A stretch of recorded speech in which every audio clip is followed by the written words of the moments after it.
Hello student. तो पिछली class में जैसे हमने पढ़ा था ट्रांसपोर्टेशन इन प्लांट, तो यहाँ से आपको साफ साफ दिखाई पड़ रहा होगा कि आज हम क्या पढ़ने वाले हैं। तो आज हम जो टॉपिक पढ़ने वाले हैं वो टॉपिक हमारे पास है ट्रांसपोर्टेशन इन एनिमल। कहने के में जैसे हमने पढ़ा कि जो प्लांट में कैसे ट्रांसपोर्टेशन होता है, तो उसके लिए हमने ये देखा था कि जैसे हमारे पास जाइलम थे, फ्लोएम थे, तो उनसे क्या होता था, ट्रांसपोर्टेशन होता था। जाइलम से क्या होता था, जल का, और फ्लोएम से किसका होता था, फूड मटेरियल का। तो उसी तरह से जो एनिमल हैं, एनिमल में भी क्या होता है, ट्रांसपोर्टेशन होता है। तो उस ट्रांसपोर्टेशन में कहा गया कि जिसे हम क्या कहते हैं, वैस्कुलर सिस्टम। तो जो ट्रांसपोर्टेशन वही हमारा क्या है, ब्लड वैस्कुलर सिस्टम, यानी कि जो हमारे शरीर में ब्लड क्या होता है, बहता रहता है, ये क्या हो रहा है, एक प्रकार का ट्रांसपोर्टेशन है। तो आज हम क्या करेंगे, इसी टॉपिक को पढ़ेंगे। तो यहाँ पे आप देखो, तो जो हमारे बॉडी में ब्लड को ट्रांसपोर्ट करने का वर्क कौन करता है, हार्ट करता है। तो ये हार्ट ही हमारा क्या कर रहा है, पंप कर रहा है। अब इसके बाद अगर हम देखें तो जो blood vascular system of man है, इसमें क्या तीन कंपोनेंट से मिलकर बना हुआ है। एक पहला हमारे पास क्या है, ब्लड है। जो ब्लड क्या है कि हमारे पूरे शरीर में बहता रहता है, इसीलिए इसे हम क्या कहते हैं, रिवर ऑफ लाइफ। किसको कहते हैं, ब्लड को हम क्या कहते हैं, रिवर ऑफ लाइफ। तो एक पहला कंपोनेंट हमारे पास क्या हो गया, ब्लड हो गया। दूसरा क्या है, ब्लड वेसल्स।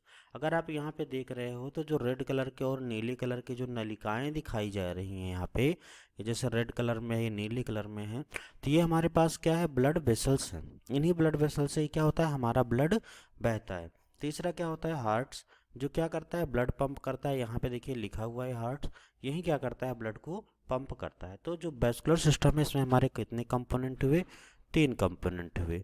तो इन्हीं कंपोनेंट के बारे में हमें क्या है, पढ़ना है। तो सबसे पहले हम नेक्स्ट स्लाइड में देखते हैं कि नेक्स्ट स्लाइड में हमारे पास क्या है। तो सबसे पहले हमारे पास क्या है, तीन कंपोनेंट है, ब्लड, ब्लड वेसल्स और हार्ट। तो सबसे पहले आज हम जो टॉपिक पढ़ेंगे वो टॉपिक क्या है, ब्लड। मीन्स ब्लड क्या है हमारे पास, एक रेड वेस्कुलर कनेक्टिव टिश्यू या रेड कनेक्टिव टिश्यू है। रेड वेस्कुलर कहने का मीन्स ये है कि ये क्या होता है, रेड कलर का होता है। और सबको पता है कि ब्लड रेड कलर का क्यों होता है, क्योंकि प्रेजेंट होता है इसमें क्या, हीमोग्लोबिन। हीमोग्लोबिन की प्रेजेंस में क्या होता है, ब्लड रेड कलर का होता है। लेकिन जो ब्लड है, ये हमारे बॉडी में ब्लड कितना पाया जाता है, तो सबसे बड़ी बात तो यही है। सबको जो क्या करता है, प्रॉब्लम क्रिएट करता है, आखिर ब्लड हमारे बॉडी में कितना है। तो ये कहा गया कि जो 7 से 8% जो हमारी बॉडी का वेट है, उसका 7 से 8% ही क्या होता है, हमारे बॉडी में ब्लड होता है। जैसे सपोज दैट, मान लो क्या है, कोई 70 किलो का आदमी है।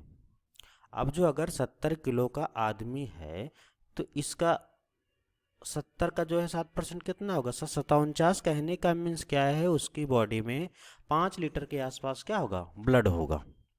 तो सब जितने भी ह्यूमन है, सबका वेट तो एक समान होगा नहीं, सब डिफरेंस होंगे। तो सब में क्या होती है, जो ब्लड की क्वांटिटी है वो अलग अलग हो सकती है। और पूछा जाता है सबसे ज़्यादा कि ब्लड का पीएच क्या होता है। तो ब्लड का पीएच क्या है, 7.4 है। अगर हम 7.4 यहाँ पे कह रहे हैं, तो ये हमारे पास क्या है, बेस है, मतलब एल्कलाइन है। बेस है मीन्स हम कह सकते हैं कि क्षार मीडियम में है। तो ये हमारे पास क्या है, ब्लड है। अब जो नेक्स्ट स्लाइड में हम चलते हैं, तो नेक्स्ट स्लाइड में हमारे पास सबसे पहले तो हमने पढ़ा ब्लड। तो जो ब्लड है, आखिर ब्लड किससे मिलकर बना हुआ है, तो इसमें ये पूछ रहा है कि ब्लड का कंपोजिशन क्या है, मतलब ब्लड किससे मिलकर बना हुआ है। तो सबसे पहले हमारा ब्लड जो मिलकर बना हुआ है वो किससे मिला हुआ है, ब्लड प्लाज्मा से। फिर दूसरे पॉइंट में ब्लड कार्पसल्स, या कहीं कहीं लिखा होता है फॉर्म्ड एलिमेंट। तो जो ब्लड प्लाज्मा है, प्लाज्मा आप देख रहे हो, जो हमारे पास ब्लड कार्पसल्स हैं, ब्लड कार्पसल्स में जैसे आपके पास है red blood cell, white blood cell और प्लेटलेट्स। तो हम इनके बारे में डिटेल में अभी नेक्स्ट स्लाइड हमारे पास आनी रही, ब्लड प्लाज्मा। तो ब्लड प्लाज्मा हमारा किसका कंपोजिशन है, ये ब्लड का है। तो बताया गया जो ब्लड प्लाज्मा है, एपेल स्ट्रा कलर होता है, जो क्या होता है, नॉन लिविंग होता है। नॉन लिविंग होता है और कैसा पार्ट होगा, लिक्विड पार्ट होगा। भाई लिक्विड पार्ट है तभी तो हमारे वेसल्स में बहेगा। और जो ब्लड है, ब्लड का यही ब्लड प्लाज्मा किसका 55 से 60% ब्लड बना रहा है। अगर 55 से 60% प्लाज्मा है, तो इसके बाद बचा हमारे पास कितना, जो 40% या 45% होगा, क्या होगा, ब्लड कार्पसल्स होगा। तो मोस्टली इसमें क्या होते हैं कि बहुत सारे कंपोनेंट प्रेजेंट होते हैं ब्लड प्लाज्मा में। जैसे वाटर कितना है 90% है, इनऑर्गेनिक साल्ट क्या 1 to 2% है, प्रोटीन 7 to 8% है, ऑर्गेनिक कंपाउंड में जैसे glucose, amino acid, vitamin, urea, uric acid, hormone, antibodies, ये सब क्या होते हैं ब्लड प्लाज्मा में प्रेजेंट होते हैं। नेक्स्ट पॉइंट में हमारे पास क्या है, अब है ब्लड कार्पसल्स। ब्लड कार्पसल्स भी क्या होते हैं, 3 तरह के होते हैं। पहला था एरिथ्रोसाइट, जिसे हम क्या कहते हैं रेड ब्लड सेल्स या रेड कार्पसल्स। दूसरा है ल्यूकोसाइट, जिसे हम क्या कहते हैं वाइट ब्लड सेल्स या WBC। तीसरा हमारे पास क्या है ब्लड प्लेटलेट्स। अब इनका जो फंक्शन भी है क्या है अलग अलग है, और ये बहुत ही इंटरेस्टिंग भी है। तो सबसे पहले जो हमारे पास एरिथ्रोसाइट या रेड कार्पसल्स हैं, रेड ब्लड सेल हैं। रेड ब्लड सेल हैं तो रेड ही कलर में होंगे। रेड कलर में क्यों होंगे तो मैंने आपको भी बताया है, क्योंकि इनमें हीमोग्लोबिन प्रेजेंट होता है, इसलिए क्या होते हैं रेड कलर के होते हैं। रेड ब्लड सेल क्या करता है, कैरियर है किसका, ऑक्सीजन और कार्बन डाइऑक्साइड का। यही क्या करता है, जो हमारे पास ऑक्सीजन है ये लंग्स से ऑक्सीजन को लेकर पूरे बॉडी में पहुंचाता है, और जो पूरे बॉडी से कार्बन डाइऑक्साइड होता है उसको लेकर कहाँ डाल देता है, लंग्स में। तो इस तरह से क्या करता है, जो ऑक्सीजन और कार्बन डाइऑक्साइड एक्सचेंज होते रहते हैं रेड ब्लड सेल्स के माध्यम से ही होते हैं। तो ये तो हमारे पास किसका हुआ, रेड ब्लड सेल्स का फंक्शन हुआ। लेकिन रेड ब्लड सेल्स में ये कहा गया कि कैसे होते हैं, रेड ब्लड सेल्स हमारा सर्कुलर शेप में होता है। किस शेप में होता है, सर्कुलर शेप में होता है।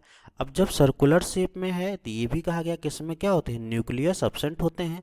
मीन्स न्यूक्लियाई एब्सेंट होते हैं। जब न्यूक्लियाई एब्सेंट हैं तो न्यूक्लियस एब्सेंट होने का मीन्स क्या है कि इनकी बहुत जल्दी डेथ हो जाएगी और बहुत जल्दी इनका निर्माण भी हो जाएगा। तो जो इनका फॉर्मेशन होता है तो इनका कहा गया कि जो इनकी लाइफ होती है, मतलब जितने दिनों तक ये क्या कर सकते हैं, सर्वाइव कर सकते हैं, जिंदा रह सकते हैं, ये 115 या 120 दिन तक ही इनकी लाइफ होती है। 115 या 20 दिन में इनकी डेथ हो जाती है और इनका क्या हो जाता है, नया निर्माण हो जाता है। तो जो न्यू फॉर्मेशन होते हैं रेड ब्लड सेल्स, ये जो हमारी बोन होती है, बोन सबसे बड़ी कौन सी हमारे पास है, फीमर। तो जो फीमर की बोन है, इसी फीमर के बोन्स में क्या होता है, पाया जाता है बोन मैरो। अब बोन मैरो पाया जाता है तो इसी बोन मैरो में क्या होता है, रेड ब्लड सेल्स का फॉर्मेशन होता है। जब बोन मैरो में रेड ब्लड सेल्स का फॉर्मेशन होता है तो इसको हम क्या कहते हैं, इरिथ्रोपोइसिस। नेक्स्ट में हमारे पास है leucocyte, means white blood cells या कार्पसल्स। तो जो वाइट ब्लड सेल्स या ल्यूकोसाइट है, ल्यूकोसाइट हमारे पास क्या होता है, एमीबॉइड शेप का होता है। एमीबॉइड शेप कहने का मीन जिसका कोई शेप और आकार निश्चित नहीं होता। न्यूक्लिएटेड होते हैं कहने का मीन्स क्या, इसमें न्यूक्लियस पाया जाता है। इनका कोई पिगमेंट नहीं होता, मतलब कोई कलर नहीं होता। और पाए कितने जाते हैं, 5000 से 10,000 पर क्यूबिक एम। अच्छा, जो ल्यूकोसाइट्स होते हैं ये क्या है, कई तरह के होते हैं। कई तरह कहने में इनको 2 पार्ट में डिवाइड किया गया है, एक ग्रेन्युलोसाइट, एक ग्रेन्युलोसाइट। लेकिन 2 ही कैटेगरी है, लेकिन होते कितने टाइप के हैं, 5 टाइप के होते हैं। देखो यहाँ पर हमारे पास क्या टाइप्स ऑफ ल्यूकोसाइट्स में है, वाइट ब्लड सेल्स, ग्रेन्युलोसाइट, ए ग्रेन्युलोसाइट। ग्रेन्युलोसाइट में क्या है, न्यूट्रोफिल्स। जो न्यूट्रोफिल्स है, न्यूट्रोफिल्स में कहा गया कि ये कितना होता है, 62% होता है। और जो 62% होता है तो इसी को हम क्या कहते हैं, सोल्जर। सोल्जर कहने का मीन्स क्या, जैसे हमारे बॉडी में कोई प्रॉब्लम होता है या कोई फॉरेन हानिकारक पदार्थ हमारे बॉडी में एंटर करता है तो जो फाइट होती है कौन करता है, न्यूट्रोफिल कहते हैं। जो इयोसिनोफिल है, इयोसिनोफिल क्या करता है कि हमारी बॉडी में जैसे जो एलर्जी होती है वो इयोसिनोफिल करता है। मीन्स यही इयोसिनोफिल, देखो कभी कभी क्या होता है जब इसकी संख्या बढ़ जाती है तो हमारे बॉडी में एक डिसीज होती है जिसका नाम कहते हैं इस्नोफीलिया, जिसमें लोगों को जुखाम हरदम रहता है। दूसरा बेसोफिल, बेसोफिल्स क्या बनाता है, इस ये करता है प्रिपेयर हिपैरिन का। और जो हिपैरिन क्या है, हिपैरिन के प्रेजेंट होने से ही हमारे बॉडी में जो ब्लड वेसल्स में ब्लड क्या रह रहा है, कंटिन्यू बह रहा है। अगर ये हिपैरिन एब्सेंट हो जाए तो हमारे बॉडी में जो ब्लड है वो क्या हो जाएंगे, जम जाएंगे, कोगुलेट हो जाएंगे। और ये पाया कितना जाता है ब्लड वेसल्स, 0.5% पाया जाता है वेसोफिल्स। नेक्स्ट पॉइंट में हमारा क्या, ए ग्रेन्युलोसाइट। ए ग्रेन्युलोसाइट में हमारे पास क्या है, लिम्फोसाइट। लिम्फोसाइट क्या करता है कि इसका आकार कैसे होता है, एमीबॉइड शेप का होता है। और ये कितने परसेंट होता है, ये होता है 30% ए ग्रेन्युलोसाइट का। और इनका मेन फंक्शन क्या है, ये प्रोड्यूस करते हैं एंटीबॉडी। और जो एंटीबॉडीज प्रोड्यूस करते हैं तो यही एंटीबॉडीज क्या करती हैं, हमारे बॉडी में लड़ने का वर्क करती हैं। इसका मीन्स क्या है कि ये हमारी बॉडी के क्या करते हैं, इम्यूनिटी को इंक्रीज करते हैं। नेक्स्ट में हमारे पास क्या है, मोनोसाइट। तो जो मोनोसाइट है, मोनोसाइट क्या होता है, 62% पाया जाता है। और ये 62% मीन्स मोनोसाइट क्या करते हैं, इसके वेंजर की तरह वर्क करते हैं। इसके वेंजर कहने का मीन्स क्या है, जो भी हानिकारक पदार्थ हैं वो उसको क्या करते हैं, भक्षण कर लेते हैं। तो ये क्या कहलाता है हमारे पास, मोनोसाइट को हम क्या कहते हैं, इसके वेंजर कहते हैं। अब हमारे पास अच्छा, इसकी जो लाइफ टाइम है वो लिम्फोसाइट की, ये कहा गया है कि इनकी भी जो लाइफ टाइम होती है 7 से 8 दिन होती है, मतलब एक दिन के, एक वीक के आसपास माना गया है। अब नेक्स्ट में हमारे पास क्या है, प्लेटलेट्स। प्लेटलेट्स क्या करते हैं, ब्लड क्लॉटिंग करते हैं। ब्लड क्लॉटिंग कहने का मीन्स क्या है, जैसे हमको कभी चोट लग जाती है, तो जो चोट लग जाती है तो आप देखते हो कि कुछ टाइम के बाद आपका ब्लड जम जाता है, तो उसी को हम क्या कहते हैं, ब्लड क्लॉटिंग। तो ये ब्लड क्लॉटिंग में हेल्पफुल होते हैं। कहा गया कि जो प्लेटलेट्स होते हैं कैसे होते हैं, ओवल शेप के होते हैं, कलरलेस होते हैं और नॉन न्यूक्लिएटेड होते हैं। नॉन न्यूक्लिएटेड होते हैं और इनका भी फॉर्मेशन कहाँ होता है, हमारी हड्डियों की बोन मैरो में। और मैंने इसका वर्क बताया ये कि क्या करते हैं, ब्लड क्लॉटिंग में हेल्पफुल होते हैं प्लेटलेट्स। अगर इस डायग्राम में अगर आप देखो, जैसे ये प्लेटलेट्स है, इस पर ओवल शेप का है, और ये देखिए जैसे यहाँ पे चोट लगी, ब्लड निकल रहा है। यही जो हमारे पास प्लेटलेट्स हैं, ये प्लेटलेट देखो एक दूसरे से यहाँ पे किसके थ्रू, फाइब्रिन के थ्रू कनेक्टेड हुए और इस ब्लड को क्या किए, एकदम जाम कर दी। तो यही क्या कहलाता है हमारे पास, ब्लड क्लॉटिंग। तो उम्मीद है कि हमें ये चैप्टर, आपको ये टॉपिक समझ में आया है। हम कल आपको, हमारा जैसे ब्लड हुआ, ब्लड के पास क्या है, ब्लड वेसल्स। तो नेक्स्ट डे हम आपको टॉपिक स्टार्ट करेंगे ब्लड वेसल्स, उसके बाद हार्ट के बारे में हम आपको बताएंगे। तो I hope you understand this topic. Thank you.